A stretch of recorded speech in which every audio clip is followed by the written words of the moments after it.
Hi, everybody. It is an honor to be here with you. And I wanted to start off by saying thank you. We know that your time is incredibly valuable, and we are very honored that you choose to spend this time today with us. And we know that it's not easy, and we really appreciate you being here. And because we value your time, we want to make sure that we are communicating with you as efficiently and effectively as possible because nobody wants to be dealing with the email runaround. And we want to make sure that you have the information you need to take to your meetings or to share in your events or to share on social media so that your voice as an advocate has the biggest impact possible.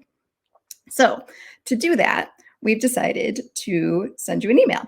Since we're at our computers, we're going to take advantage of being virtual, and it should have arrived just a few minutes ago. So if you could all go and check on your email, if possible. I know some people on phones or on tablets, that's a little bit trickier, but if you can, you'll find that you have a message saying thank you for being here and giving you 5 different ways that we can hopefully be as efficient and effective as possible. So number 1, and probably the most important, not to bury the lead, is that we would love to be part of your address book.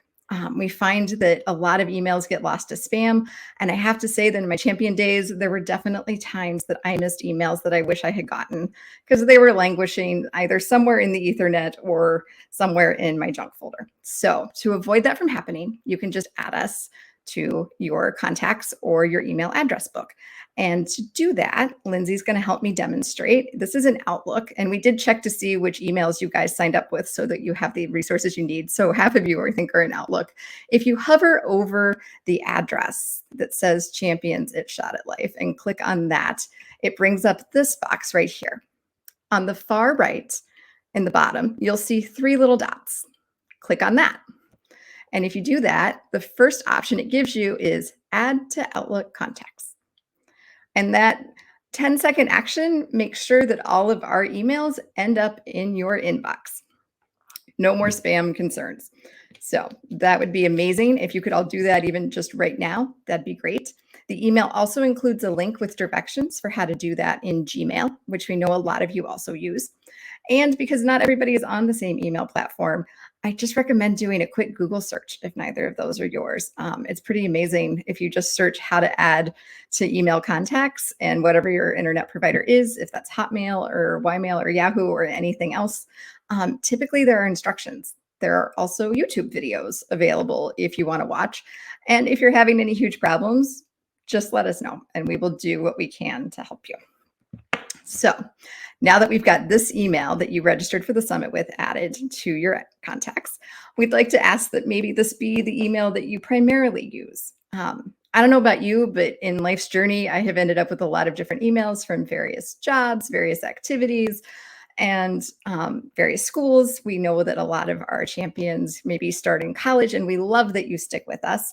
But sometimes we lose you because your email address goes dormant because you've graduated. So if we could recommend that you pick just one email address and stick with it, and one that's going to be permanent. So maybe that's a Gmail or something maybe not related to work or school, because we know that sometimes those things change, anticipated or not. But that way, we're not as likely to lose you. If for some reason you are registered with multiple email addresses, guilty, totally guilty of that. The easiest way to handle that is to reach out to us. Email us at champions@shotatlife.org. It's right there in the screen. You can click to it now. Let us know that you have multiple email addresses and let us know which ones we should get rid of and which one you want to keep. That'll hopefully also make your life easier of not having to deal with us in multiple places and streamline for both of us. So then we can just be as efficient as we can. Also, if we can scroll down to the bottom, Lindsay, we love when our champions share the email with other people that they think are interested, but maybe not familiar with Shot at Life. Thank you. When you do that, if we could ask that when you hit the forward button, if you scroll down to the bottom, you delete that unsubscribe button at the very bottom. That makes sure that nothing happens to your account when you forwarded it on. We have found that some people have forwarded to masses of people, which again is great, but sometimes those people don't quite remember where it came from and they think they've subscribed. They click the unsubscribe button, and actually that unsubscribes you, and getting you back in is tricky. So just that real quick delete will make sure that that doesn't happen, which would be great. We would really appreciate that. Number 4. can you please follow us on social media? And we have several reasons for asking you to do this.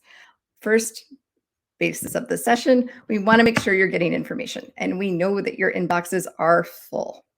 I'm sure they're overflowing. So sometimes social media is just a great quick way to get the information you need, whether that's what the number is for call-in day or a sample tweet or a reminder to sign the petition, any of that. So it's a great way for us to communicate with you.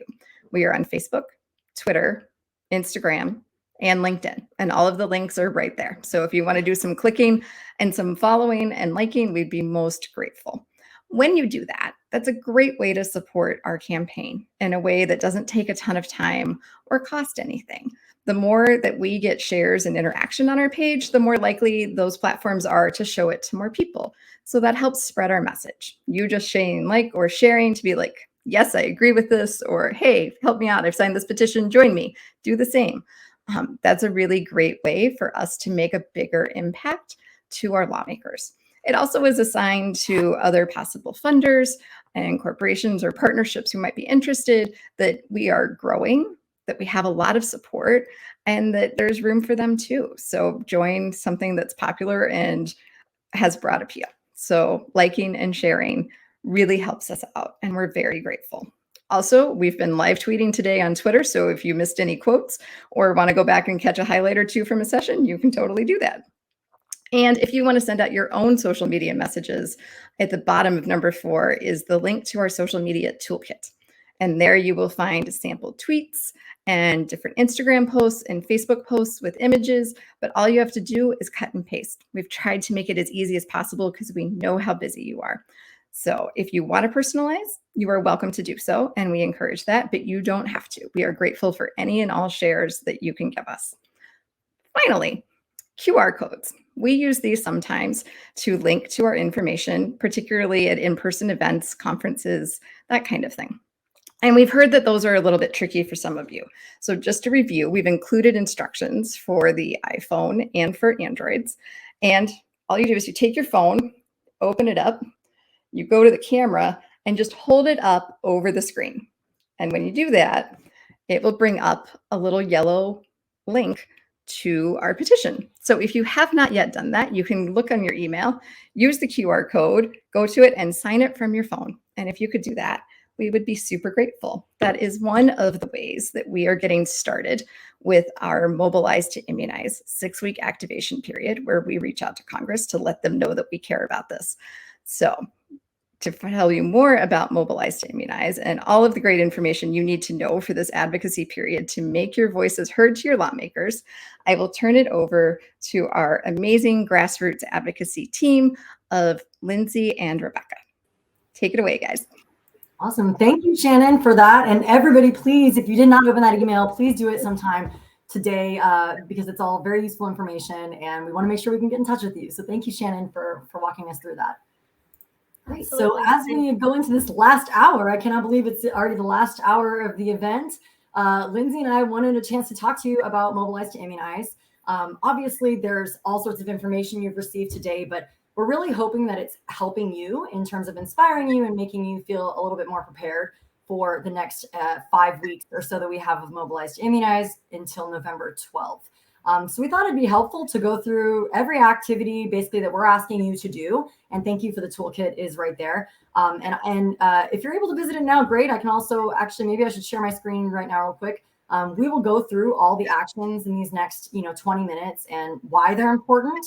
We know that we ask these things of you quite a bit, and we want you to know why we're asking you to do them. And then afterwards, we'll hop into some breakout sessions based on activity. So we'll tell you a little bit more about that then, but I'll kick it over to you for a second, Lindsay, while I pull up the Mobilize to Immunize toolkit. Perfect. Thanks, Rebecca. So yeah, we'll go through all the different activities, just really brief, and then based on what you're most interested in, maybe what you haven't done before, then you can join one of those breakouts in just about 20 minutes. So our first ask, and kind of our easiest lift, we like to call it, is the petition. It's pretty simple to fill out. You've probably all done it before. You fill out your name and your address, and then you're able to personalize your message to your members of Congress, but we have all the asks right in there for you. So while Rebecca pulls that up, Are you all able to see that? I think if I make it a little smaller, does that look good to everyone? Can you see that? I think it looks good. Yes. Great. Perfect. Yeah, so and I'm sure somebody put it in the chat there as well. But just as Lindsay said, and I'll close this when we start talking through things, but this is the page that we'll recommend you to go to. But also you'll see here, there's some information in the beginning. So if you share this with folks who are not champions, it still does tell them why we're doing this, what Mobilize to Immunize is, what the dates are, and important information. So you can feel free to just share this with anybody along with our information. You'll also see here this lovely checklist of different action items that was sent to you in the kickoff email, I believe. And we'll talk through all of these. We also have extra additional resources. So different blogs, different pieces of information, all sorts of things available for you as well. And then if you continue to scroll down that page, we'll see, and I'm going to do this very fast because we're going to talk through each thing. But each item has a way for you to do it right there from the page, linking to what you need, all of the informations you need, whether it's meeting materials or how to get started with your letter to the editor, moving down to calling your legislators, hopefully on World Polio Day on October 24th. Continuing down, we have our whole social media awareness package, and then ending with an event or fundraiser. So there's lots of great stuff on this page. Again, it's shotatlife.org/mobilize to immunize. So Lindsay and I are going to talk through a little bit of these each more, but just so you know, that's the site to go to. So if you'd like to pull it up now, feel free, and we will walk through each of those things. Perfect. Great. All right. So if we start with the petitions, like I was saying, really is the easiest lift, whether you're doing it or you're sending it to your networks, your friends, your family. It's pretty simple to fill out your name and your address, and it really is that continued drumbeat. Offices are getting these continually and realizing that a lot of people care about this issue. It doesn't have to be something major like, a meeting or a call, but they just realize if they're consistently getting this message that we're reminding them that it matters. And when Brian has meetings on the direct side, so when he's meeting with these offices, he can pull the numbers and say, this many people in your state have signed this petition and care about this issue. So it really does go on both sides, both the direct and the grassroots. Same thing if you have an event and you share the petition link and all of a sudden the office gets flooded with emails all about the same issue, especially when it's personalized, they can see, oh, this really does matter. There's, like Joseph was saying, offices have a lot of priorities, but when they're getting a lot of something at once, they're bound to take notice. And the last point on this, it really just is a good recruitment tool. It's an easy ask, and it's a way that people can sign it, then they might choose to sign up for our email list, and they can slowly get more involved. But really just starting with the petition is a great way that they can see the other advocacy actions that they can take. So I will now pass it back to Rebecca to talk a little bit about the tweets and social media. Sure. So thanks, Lindsay. And if you haven't done the petition yet, or even if you have, you'll notice that after you sign that petition, which a little behind the curtain thing, so obviously it's sending emails to your members of Congress, but we have found when we email people asking them to email, they feel like a petition takes less time. So know that when we say petition, we are asking you to email your members, but we're doing all the legwork for you. So you should be able to enter your voting address and do that.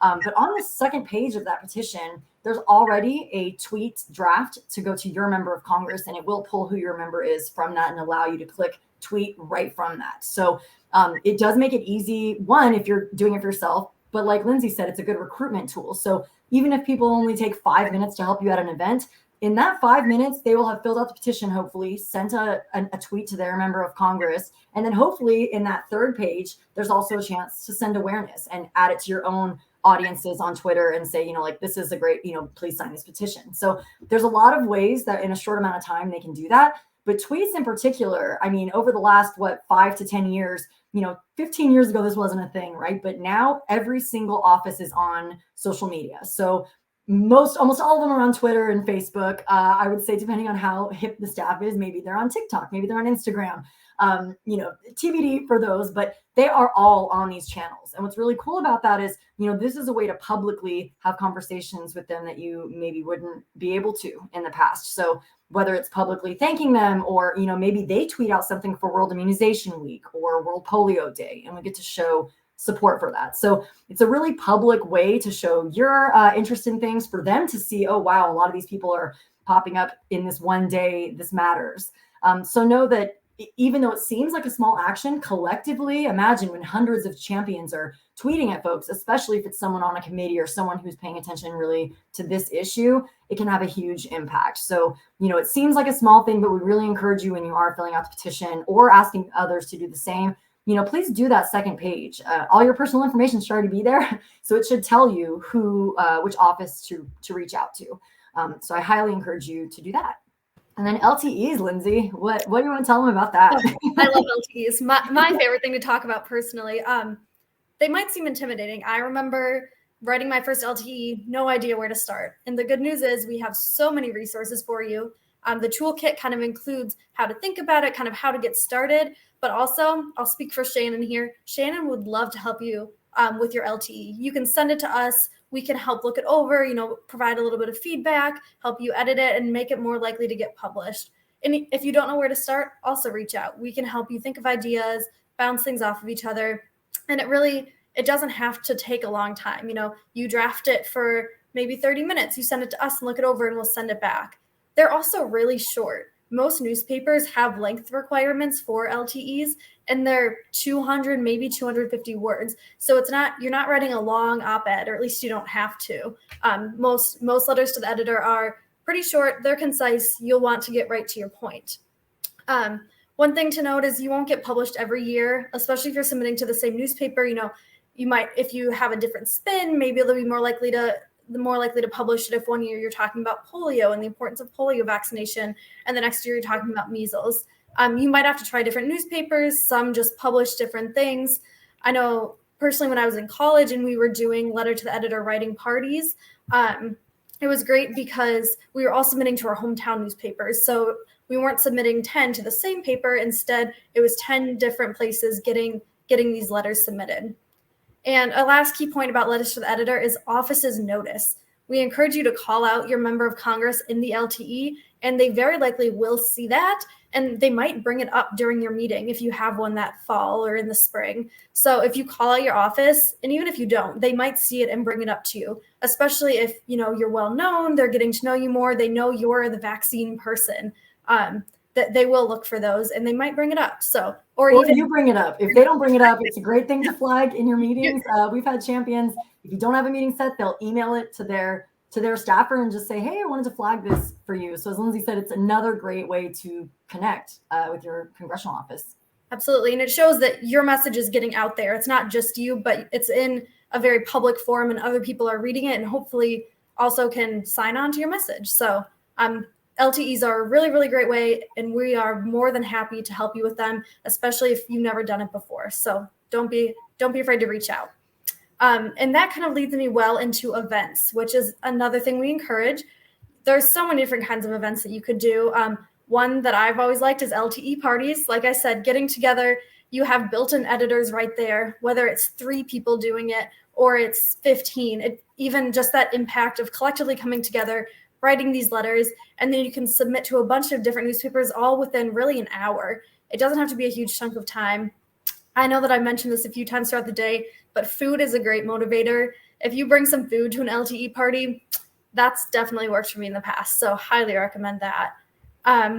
Another thing you can do is fundraisers, have a collective goal for something fun. That's what we're doing this fall. The Shot at Life team, if collectively as champions, depending on how much we raise, there are a couple of different things highlighted on the website. So I definitely encourage you to check those out. A Facebook fundraiser is always an option, but kind of the downside of that for us is that we can't see their information. So if you can, send people the link to our Shot at Life website, which I know Roberta will be talking about more if you choose to attend the fundraising and events section that's next. There's the GFWC 50/50, there are restaurant fundraisers. Really, the sky is the limit for how you want to fundraise. And really, every $25 makes a difference because we know that $25 can vaccinate a child against all the routine immunizations. So really, any little bit that can be contributed, we know is a great way to, if some people don't have the time to do advocacy or they don't want to do advocacy, so fundraising is always another option. And then finally, for events, we have phone banks, which we will have National Call-In Day on October 24th. So we really encourage you, again, whether it's 3 people or 15 people, When we're bringing people together all in one day, the offices are getting flooded with these calls. They really will notice. And it's a great way, again, bring people together, have food, it's community, but also important advocacy. So phone banks, fundraising, LTE parties, and anything else, we're happy to help you plan events as well. So let us know what you need. And back to you, Rebecca. Great. And Lindsay mentioned phone banks, and we wanted to take a second to talk about calls and know that we know when it comes to events or things, sometimes people think, oh, I have to, if I don't have 20, 30 people there, what's the point? And really, that's not the case. On call-in days, if you can just get a few other people to join you, it takes less than a half hour. It's pretty easy to get done. Asking other people to make calls, if you specifically make an ask of someone, which I know because I personally ask many of you to do things, but if you personally text or call or email somebody that you know that cares about this issue and ask them to take 10 minutes to do these calls, they are more likely to do that. So know that we would love it if you have a phone bank, because people have more fun, right? When they're doing their advocacy together, it makes it more fun, and it helps, make sure those offices are hear from their constituents. But you don't need a full phone bank. It could just be you and a couple friends. I tell this story often, but I hustle my family into doing calls every single activation. Some are, very politically active, and some are not at all. But I do a practice call right in front of them. That's something I highly recommend for folks. Doing a call in front of someone kind of takes away the fear, because they see it's actually not that big a deal. Then they get to see there are different options. We have the patch through line, as you'll see on the toolkit, or from past years. So it really does make it pretty simple. You call in our number. It either connects you, if you're in our system already, to your offices, or it'll ask you your zip code. It might also sometimes connect you to the switchboard, and you just ask for your member. So there are a lot of different ways to get connected, and that's something that why I do those calls in front of people. So I can say, look, it's okay if they threw me to the switchboard. You just tell them, I'm here for this senator, and they'll connect you. I also have a little tip for folks that if they are very, very nervous, one way to kind of let them dip their toe into making calls is, they can leave a message after hours. Obviously, the connection and having a personal call with the staffer makes a great impact, and we encourage that. But I do know that some people are a little bit more shy. And so what I've seen is they might do that their first time, and they'll call afterwards and practice saying the talking points and leaving a message, which are also in the toolkit and talking points. But after that, they kind of are like, okay, I know how to do this. And they start to do those calls. So it's kind of a safety net I'd rather you do it during business hours so you can reach those folks. But it is a nice kind of baby step in.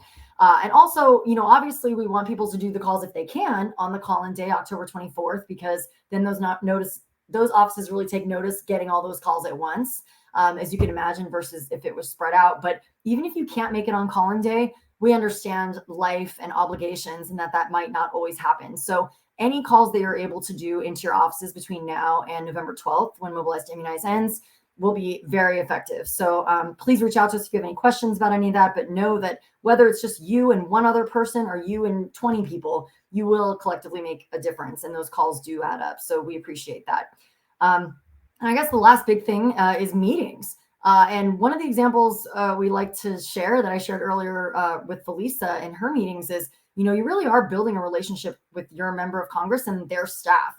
And you want to get to the point where they think of you as a resource, and they expect to hear from you when the budget comes up. And I know an example I like to show is Felisa, because in our DC meetings, and she had those Hill meetings, not only did the staffers remember her, but the office dog remembered her from the member. Everybody was excited to see her. And that's just from a once a year thing. Because her personal story and her advocacy and everything about her is so amazing, and they remember that. Oh, thanks, Felisa. So it's a perfect example of how you can build that relationship, and they really come to see you as a resource. And then the same with her in district meetings. She built up such a great relationship with her congressional office that when that staffer left that office, whether they put in a good word, maybe they had a whole meeting about it, who knows, but the next staffer went out of their way and drove an hour to meet with Felisa at her house. So that's really, that's like the goal, right? Is that we have these great relationships with members of Congress. And, if something comes up in those interactions that you're not sure of, that really gives you a chance to build credibility, right? You can come back to us with that question. Maybe we ask Brian, maybe we ask our global health team, but we will find you those answers and give them to you so that you can go back to your office as a resource. Of course, if it gets, too in the weeds and you're not quite sure, Brian is always happy to step in and have those conversations with those staffers as well. But it is a great way for you to be seen as a resource in your offices. So that's just one of the things we wanted to talk about. Also, in this fall, World Polio Day and UN Day are the same dates coming up. It gives you a nice, easy ask in addition to the FY23 funding items we've been talking about all year. Asking your offices to tweet on World Polio Day can be a nice win for them, for us. Our last fall, Maya let us know we had 27 offices tweeting out on World Polio Day. So we would love to beat that this year. We'd love to have more than 27. We've seen that the most effective way to make that happen is, Brian and Bridget are doing that on the direct side, sending those messages. It's like a menu of tweets to their offices. And we have constituents that are supplementing that ask in their own meetings and asking their contacts if they'd be willing to post. So between those two things, it really becomes a force, and those offices generally will step up to write something for World Polio Day. And if you've never asked before, like I said, there's usually a menu of tweets that Brian and Maya and some of our comms folks put together so that they have an option of different things they can do depending on how strong or not of a stance they want to take. I mean, hopefully everybody takes a strong stance on eradicating polio, but we do have options with that. So those are some of the more specific things of what we're going for. But something that Lindsay and I thought would be important also is, if you haven't done the training in a while, you might not realize, and maybe someone from the team can throw in the Decade of Advocacy link for the 10-year report somewhere in the chat, because I think it's really important for you to know over these 10 years, these actions collectively really do make the difference. One of those things is, we started in 2012. So between fiscal year 12 and now, an estimated over $225 million increase has happened for global immunization activities through USAID, CDC. 230,000 engagements from champions like you and other supporters have helped secure $5 billion in US federal funding for global immunization. And that's not even getting into the millions of dollars contributed by partners and donors based on the work that Shot at Life is doing, and you're a huge part of that. So know that all of the activities you do roll into this larger impact, and we're all in this together. No one expects you to do every single thing. That's not how Shot at Life works. We plug you in where you're comfortable, and I will always encourage you to try to dip your toe into other things and stretch your boundaries. But the truth is, you don't have to do everything to make an impact. Do the thing that you can. If you have 5 minutes or you have 5 hours, we will make the most of that time and help you with your collective impact. I don't know, Lindsay, what else do we want to talk about before we kick it over to these groups? I know some of the goals we wanted to share, we usually hit all 50 states. So if you don't see one of the states represented here, we always, with our activations, these advocacy times, we want to make sure that every single Senate office is hearing from our champions. It would be great if we could do every single congressional office as well, or House districts. But we know that, between petitions and calls and meetings, we always strive to have impact in every single state. So those are some of our goals kind of moving into that. So I don't know, Lindsay, is there anything that we haven't hit on yet? I think we've covered all the actions. Just to say that please feel free to reach out to either of us, all throughout this period or anytime. We're happy if there's one of these actions that you're really excited about, but not really sure how to do, or you just need a little extra support, please email us. We are absolutely here for you, and however we can support you in your advocacy this fall, we would love to do. So we hope that these next breakout sessions can kind of help dive a little deeper into either calls and meetings, fundraising and events, or LTE, letters to the editor, and social media. So please feel free to join one of those and learn more from some of our great champions and staff exactly how you can do that. So we appreciate your time, and we hope these next sessions are really helpful for you. Thank you.